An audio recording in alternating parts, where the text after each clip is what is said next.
Hey guys, it's Whitney and welcome to my channel. Today I'm going to be sharing 5 things I wish I knew when I started gymnastics.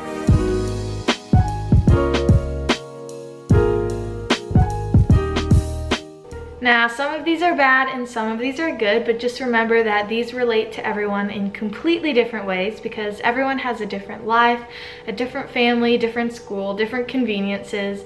So I'm going to be sharing my experience and hopefully you can relate it to yourself. So let's get started. But first I want to give a huge thank you to Function of Beauty for sponsoring this video. Function of Beauty is a customizable hair care brand that lets you personalize your products to fit your hair goals. Function of Beauty is paraben, sulfate, GMO, and toxin-free and is 100% cruelty-free and vegan. Function of Beauty products are delivered straight to your door so you never have to leave the comfort of your own home. It's super easy. All you have to do is fill out a 2-minute quiz outlining your hair type, hair goals, and personalized preferences. You get to choose your color and fragrance, and you even get to choose your name that's printed on the bottle. What I love about Function of Beauty is not only their products are super good for my hair, but their packaging and attention to detail are above and beyond. They even come with these super cute stickers so you can decorate your bottles. So I've only been using these guys for a couple of days, but I can already tell that my hair feels softer and more healthy. So I got the purple shampoo and the pink conditioner in the fragrance Peach and Mandarin, and my specific hair goals were to fix split ends, strengthen, volumize, hydrate, and reduce brassiness. I incorporate Function of Beauty into my self-care routine by using them every time I wash my hair. They also offer other hair care products such as leave-in treatment, hair mask, or hair serum. All are 100% customized and can be added on to any order. I have the hair serum. Function of Beauty also offers a subscription service where you can get ongoing deliveries on a schedule of your choice. Every month, 2, 3, or 6 months. You can cancel at any time or change the formula as often as you want. Be sure to click the link down below to get 20% off of your first order. And let's get back to the video. So the first thing I wish I knew was that gymnastics causes huge sacrifices. So when you start to get serious about gymnastics, most teams need to be in the gym for 20 hours a week. I even did 30 for most of my career. Usually that's like 4 hours a day. I usually do 6 hours a day. So it just depends on your team and your schedule. So that's a huge commitment. For me personally, I had to start homeschooling because it was just too much for me to go to school for 7 hours, have all this homework, and have to go to the gym for 4 hours. I'd be at the gym until like 8 o'clock, and then I'd have to come home and do my homework after the gym, and I'd be up so late every night, and it just became too much for me. So yeah, that's the first sacrifice I had to make. I had to quit school, leave all of my school friends, which I didn't really think much of because I was only in 3rd grade. But now that I'm older, I kind of wish that I could go to school.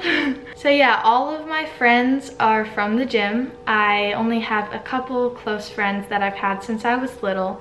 But other than that, most of my friends I've made from gymnastics, which is fine, but it just shows how much I really spend at the gym. I'm missing out on a bunch of social experiences because I'm always at the gym. I'm not getting ready, going to school, coming home, doing homework, hanging out with friends like a normal kid would. I also moved away from my family because driving an hour and a half twice a day was a little too much. So yeah, I had to buy a condo up near my gym because that was the best decision for my gymnastics. But I'm the one who made these decisions. I'm the one who chose to homeschool, and I'm the one who chose to go to a gym far away because they would all help me reach my dream. So you definitely need to consider your priorities because gymnastics is a big sacrifice. So the second thing is injuries. So injuries come with the package when you do gymnastics. Gymnastics is a very intense and grueling sport on your body. Overuse injuries are most common because of how much we're pounding every day. I have had 2 major injuries that have caused me to take 2 years off of gymnastics. If you want to find out more about that, I have some videos that you can go and check out. But other than those, I've had countless other injuries. I've sprained my ankle multiple times. I had SLJ in my knees, which caused me pain for years. I've had wrist pain, lower back pain. I even popped a rib out of place. Toe pain, which I'm not even gonna go into. I had to go to a toe doctor every other week for a while. I also had severs in my heels, and that was horrible.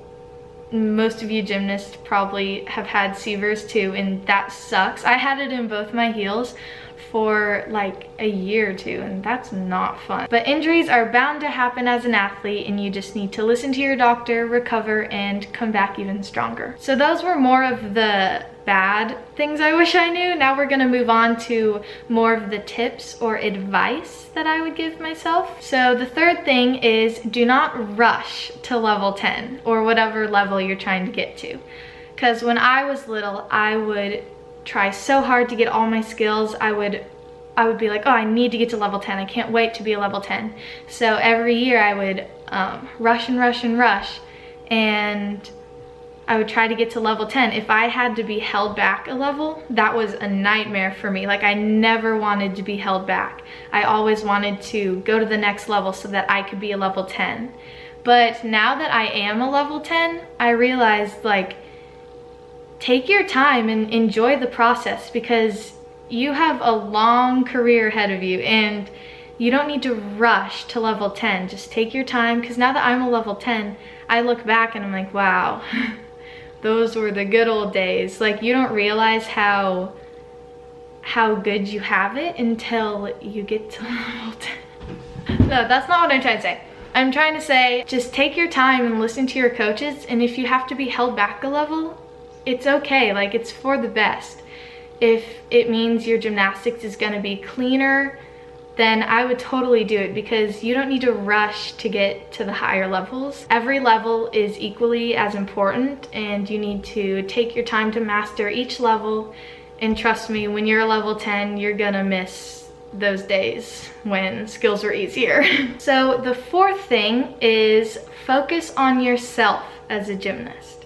So this one is super important to me, because I am obviously way different than most gymnasts. I am 5'8", almost 5'9", and yeah, skills are harder for me, and it's harder for me to find skills that work in my routines and do skills that look better on my body. I used to always compare myself to my friends. I used to think, oh, well, if they can do that new skill, then I should be able to do that new skill, and I need to work harder, because if she can do that, then I should be able to do that. And you constantly compare yourself to other gymnasts, and it kind of is frustrating, because everybody is different. And just because one of your friends can do this super hard skill and you can't, that does not mean that they're a better athlete than you. You have to learn how to use your body and your technique and your style to your advantage. Everybody is different, everybody is better at different things, so you have to focus on what you're good at and what is best for you. Comparing your gymnastics to anybody else's is just leading you down a frustrating hole, because everybody is different. I used to always be so jealous of all my friends who could do all these super difficult tumbling passes and these super crazy things. They could vault better than me, they could tumble better than me, a lot of skills on bars they could do, and I was like, oh, I can never do that. And I was just comparing myself to others, like, oh, I'm not as good as them because I can't do as many skills. That is not the case. You have to learn I had to focus on my style, and I'm a more graceful and dancey kind of gymnast. And just because I can't do those crazy vaults and crazy tumbling passes, it doesn't mean I'm a worse gymnast. I can still compete with everybody else, and I've learned to use more graceful skills and more skills that I'm good at. And that's what makes me unique as an athlete, and that's what makes me my own person. But yeah, be yourself. Don't worry about anybody else but you. Focus on what you can do best for your gymnastics and what is best on your style and your body. So, period. The fifth and final thing I wish I knew is to have fun and love what you do. So oftentimes when you get serious, you kind of like, I don't know how to explain it, so I'm gonna try and explain it with my face.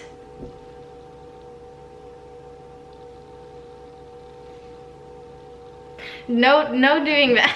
So being determined and focused is way different than being frustrated and mad at yourself. If you were one of my past coaches or teammates, you know I am a very, very, very, very, very, very emotional athlete. I would cry almost every day when I was little. I would cry every time I fell. If I couldn't get a skill, I would cry. I'd be mad at myself. I would be upset the whole practice. I'd be trying to be so perfect all the time, and if I wasn't, then it was the end of the world. If I fell out of meet, I would cry. I still cry, so what, I don't even know what I'm saying. But basically what I'm trying to tell you guys is have fun. And when I say have fun, that does not in any way mean, you know, joke off with your friends or not listen to your coach and be crazy. Like, you can still focus, but just remember why you started. Like, you started for fun, right? Like, who doesn't start something because they want to have fun? I mean, unless your parents forced you into it. But I started gymnastics because I wanted to tumble and I wanted to be like the older girls who could do all these flips, and it was fun. That's why I started. And if you're not having fun, like, why are you still doing it? Like, what's the point in giving your whole life away to something if you're not enjoying it, you know? Like, you have to think, yes, it's very stressful sport and it's very frustrating and you can get mad, but just remember, if you're not enjoying what you're doing, then there's no point. So keep that determination and keep, you know, your focus, but just remember to enjoy what you do, because you don't want to look back and regret it later. Okay, so I'm sorry for the noise that came on. My neighbor's lawn people just came in, but I'm gonna do an outro really quick. So those are all of the things I have for today. Let me know if you would like more of these videos. Here's my Instagram. You can comment there because YouTube has disabled comments. But yeah, those are things that I would tell my younger self as a gymnast, because looking back, I definitely did not follow most of those tips. But I hope these have helped you guys, and I love you so much, and I'll see you next time. Bye!